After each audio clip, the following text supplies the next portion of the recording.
Picture this. You wake up tomorrow morning, reach for your phone, and discover that the internet is flooded with videos of you. There you are, crystal clear, saying things you've never said, committing crimes you've never committed, living a life you've never lived. Your voice, your face, your mannerisms, all perfect, all convincing, all completely fabricated. Your friends doubt you. Your family questions you. Strangers on the street recognize you as someone you're not. The evidence against you is overwhelming, undeniable, and utterly false.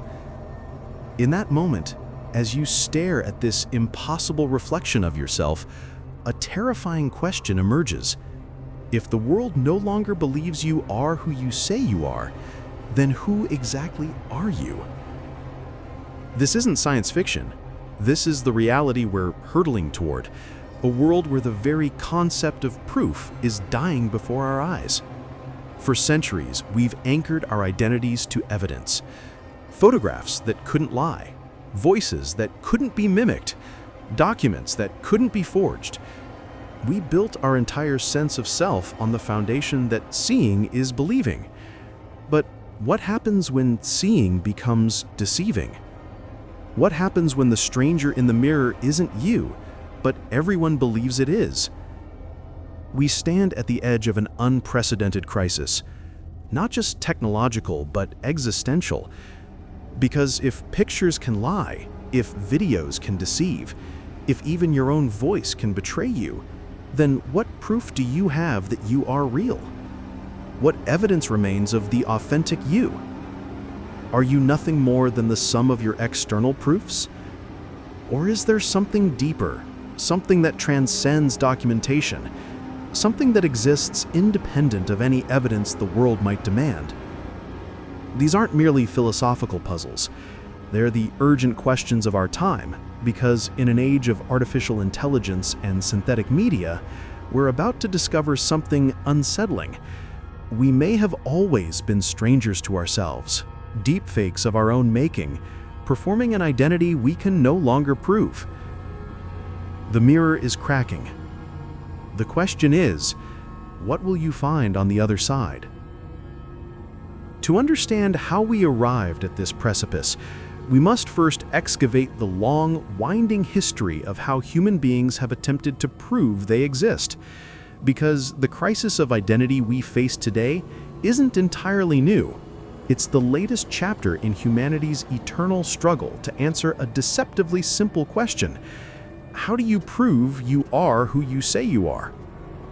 In ancient Mesopotamia, over 4,000 years ago, cylinder seals rolled across wet clay, leaving intricate impressions that could identify a person's property, authority, and very essence. These weren't mere signatures. They were extensions of the soul, physical manifestations of identity that said, I was here, this is mine, this is me. The seal was the person, and the person was the seal. Medieval Europe elevated this concept through family crests and royal insignias, transforming identity into heraldry. Your coat of arms didn't just represent you, it was a visual DNA, a hereditary proof of bloodline and belonging that could be recognized across battlefields and borders. Identity became trust encoded into symbols, lineage crystallized into imagery. But as nation-states emerged and populations swelled, individual identity required bureaucratic innovation. Enter the passport, perhaps humanity's most ambitious attempt to capture and verify the self. These small booklets became portable proof of existence, sanctioned by governments and accepted across continents. Your identity was now official, documented, authenticated by the highest authorities. Yet philosophers were asking deeper questions. John Locke proposed that personal identity rested not on external documents, but on the continuity of memory. I am me, Locke argued, because I remember being me. Your identity stretched backward through time, connected by the unbroken chain of recollection. You were the sum of your remembered experiences. But David Hume shattered even this foundation. He suggested that the self might be nothing more than a bundle of perceptions, a collection of sensations, thoughts, and feelings with no underlying substance. Strip away the memories, the sensations, the thoughts, and what remains? Perhaps nothing at all. Perhaps the self was always an illusion. Legal systems, meanwhile, built their own scaffolding of proof. Courts relied on witnesses, character references, and testimonials, the assumption that others could vouch for your essential nature. Your reputation became your reality. Then came photography, and everything changed. For the first time in human history, we possessed what seemed like unimpeachable evidence of reality. The camera couldn't lie, couldn't embellish, couldn't forget. Courtrooms embraced photographic evidence with religious fervor. If you could capture something on film, it had indisputably happened. Identity found its most powerful ally in the mechanical eye of the lens. Each generation built its proofs atop the technology available to them. Wax seals gave way to handwritten signatures. Signatures evolved into fingerprints. Fingerprints expanded into retinal scans and DNA analysis. But here's the pattern we must recognize. Every system of proof eventually becomes vulnerable to the very technology that created it. The printing press that democratized documentation also enabled forgery. The photography that captured truth also learned to manipulate it. The digital revolution that promised unprecedented accuracy also delivered unprecedented deception. We are living through the latest iteration of this eternal cycle. The question isn't whether our current proofs will fail. It's what we'll discover about identity when they do. But why does this collapse of external proof disturb us so profoundly? To understand the full scope of our crisis, we must dissect the psychological architecture of the self and confront the uncomfortable truth that identity has always been far more fragile than we dared to imagine. The human sense of self is not a fortress, it's a theater. And like any theater, it depends entirely on an audience that believes in the performance. Consider the looking glass self, the psychological principle that our identity forms through how we imagine others perceive us. We don't simply exist in isolation, we exist in relation. We see ourselves reflected in the eyes of others, and that reflection becomes our reality. When someone looks at you and recognizes you as you, they're not just acknowledging your presence, they're actively creating your identity. This is why being seen feels so essential to being real. This is why invisibility feels like death. Narrative identity theory reveals another layer of this psychological construction. We are, fundamentally, the stories we tell about ourselves. But here's the crucial element. These stories only become real when others believe them. Your identity isn't just your internal narrative, it's your internal narrative validated by external witnesses. Think about it. You remember your childhood, your achievements, your relationships, your growth. But what transforms these memories from delusion to identity? The fact that others remember them too. The fact that evidence supports them. The fact that the world acknowledges your story as true. Strip away that external validation, and something terrifying happens. The story begins to feel fictional, even to you. This reveals a cognitive bias so deep we rarely recognize it. We trust evidence more than testimony, proof more than proclamation. When someone shows us a photograph, we believe it more readily than when they simply tell us what happened. When we hear a recording of our own voice, it carries more weight than our memory of speaking. We've evolved to rely on external markers as anchors for internal certainty. The driver's license in your wallet doesn't just prove your identity to others, it proves it to you. The photographs on your phone don't just document your experiences, they validate them. The videos of your life don't just preserve your memories, they make them real. Irving Goffman understood this when he described the self as a series of performances. In every context, work, family, friendship, romance, we present a different version of ourselves.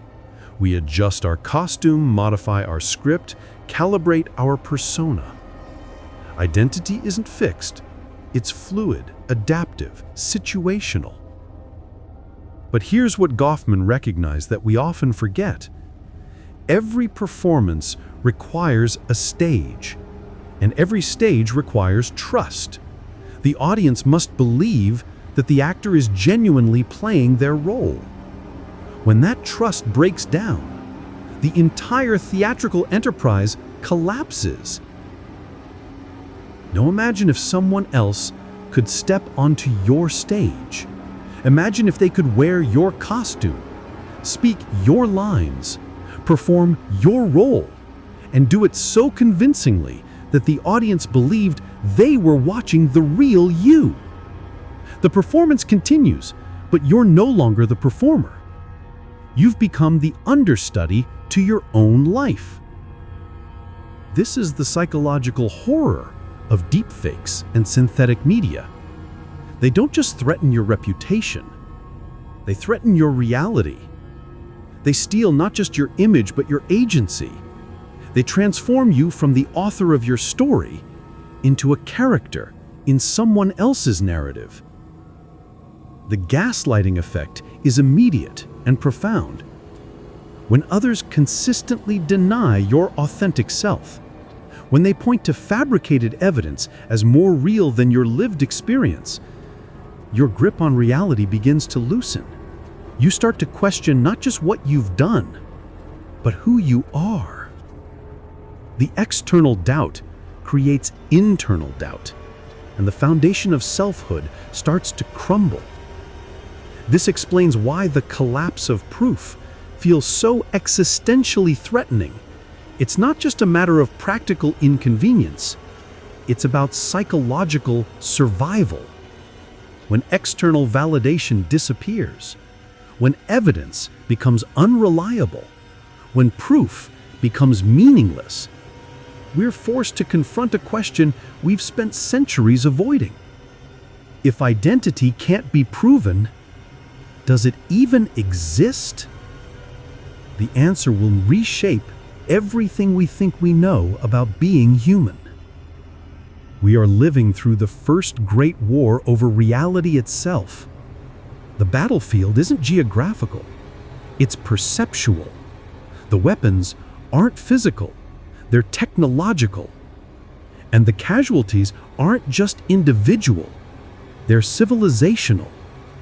Welcome to the age where truth is a luxury we can no longer afford. Deepfake technology has crossed the uncanny valley with terrifying precision. Synthetic videos now capture not just faces, but micro-expressions. Not just voices, but breathing patterns. Not just words, but emotional inflection. The technology has become so sophisticated that detecting fakes requires forensic analysis, and even that is becoming unreliable. Voice cloning can now replicate your speech patterns from just minutes of audio. Your phone calls, your voicemails, your recorded meetings, all of it becomes raw material for synthetic impersonation. Someone can literally put words in your mouth, and those words will sound more like you than you do. But the implications extend far beyond individual identity theft. We're witnessing the systematic destruction of shared reality. In politics, deepfakes represent the ultimate weapon of chaos. Imagine a fabricated video of a world leader declaring war, released hours before an election. Imagine synthetic audio of a candidate making racist statements circulated on social media. The damage is done before the truth can catch up. The correction never travels as fast as the lie. We've already seen this weaponization in smaller scales. Deepfaked videos of political opponents, synthetic audio calls impersonating public figures, manipulated imagery designed to inflame tensions. The technology isn't just changing what's possible, it's changing what's believable. Courtrooms, the institutions where truth is supposed to be decided, are facing an existential crisis. Video evidence, once considered the gold standard of proof, is now suspect by default. Audio recordings must be authenticated through complex technical analysis. Photographic evidence requires digital forensics. The legal system, built on the assumption that some evidence is inherently trustworthy, must now question everything. But here's where it gets truly insidious. The mere existence of deepfake technology creates what researchers call the liar's dividend. Bad actors can now dismiss authentic evidence as fake. Caught on camera committing a crime? Claim it's a deepfake. Recorded making corrupt deals? Insist it's synthetic audio. The technology doesn't just enable new lies, it provides cover for old truths. Social trust is eroding in real time. That photo of you at a family gathering could be fabricated. The video call with your friend might be synthetic. The voice message from your loved one, possibly cloned. Every interaction now carries a shadow of doubt. Every piece of evidence comes with an asterisk. The psychological toll is enormous. We're experiencing what researchers term truth decay, the blurring of the lines between opinion and fact, between authentic and synthetic, between real and fabricated. The cognitive load of constantly verifying reality is exhausting. We're developing chronic epistemological anxiety, a persistent uncertainty about what we can trust and what we should doubt. Reputation destruction has become frighteningly easy and nearly impossible to counter. A single fabricated video can destroy decades of built trust. A synthetic audio clip can end careers, relationships, lives. The old saying, "A lie can travel halfway around the world before truth can get its boots on," has become literally true in the digital age. Social media platforms, already struggling with misinformation, are overwhelmed by the scale of synthetic content. Algorithmic detection systems engage in an endless arms race with generation systems, each iteration becoming more sophisticated, each breakthrough temporary. The platforms that promised to connect us are becoming battlegrounds of manufactured reality. But perhaps the most disturbing development is how quickly we're adapting to this new normal. We're developing what researchers call anticipatory disbelief, automatically doubting evidence before we've even evaluated it. We're becoming so paranoid about deception that we're losing our capacity for trust entirely. This isn't just about technology anymore. It's about the fundamental question of how societies maintain shared truth when the very concept of evidence becomes meaningless. It's about how democracy functions when citizens can't agree on basic facts. It's about how justice operates when proof itself is unreliable. We're not just witnessing the death of photography or the corruption of video. We're watching the collapse of the entire epistemological framework that has held civilization together for centuries. The question isn't whether we can develop better detection technology. It's whether we can develop better ways of being human in a world where proof has died. So here we stand, at the edge of the unprovable.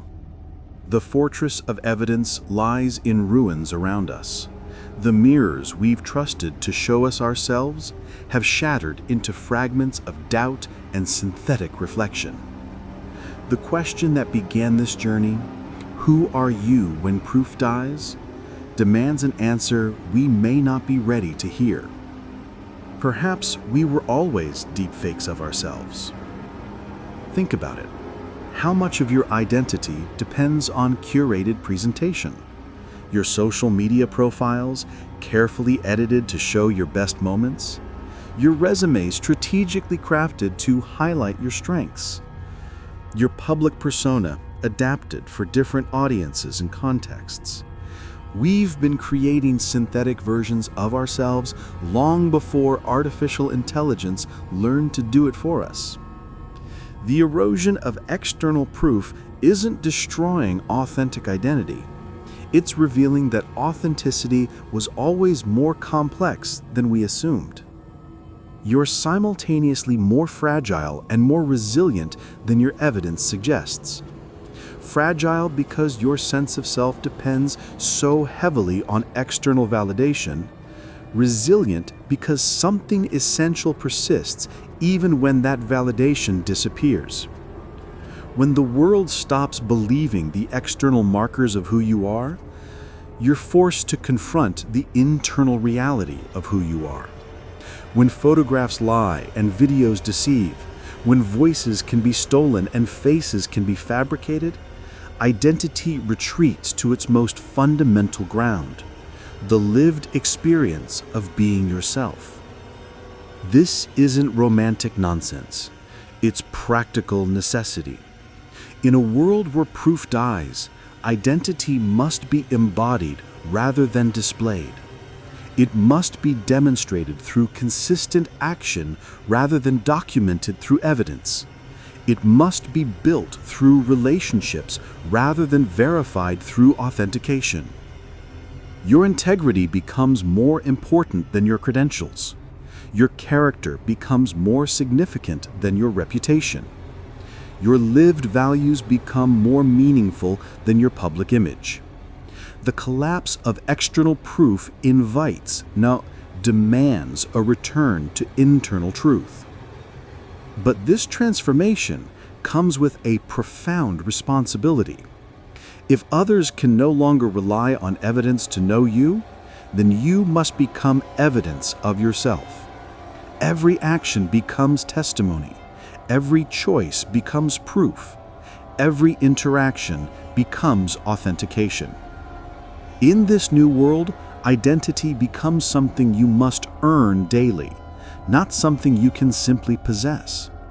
It becomes dynamic rather than static, relational rather than individual, performative rather than documentary.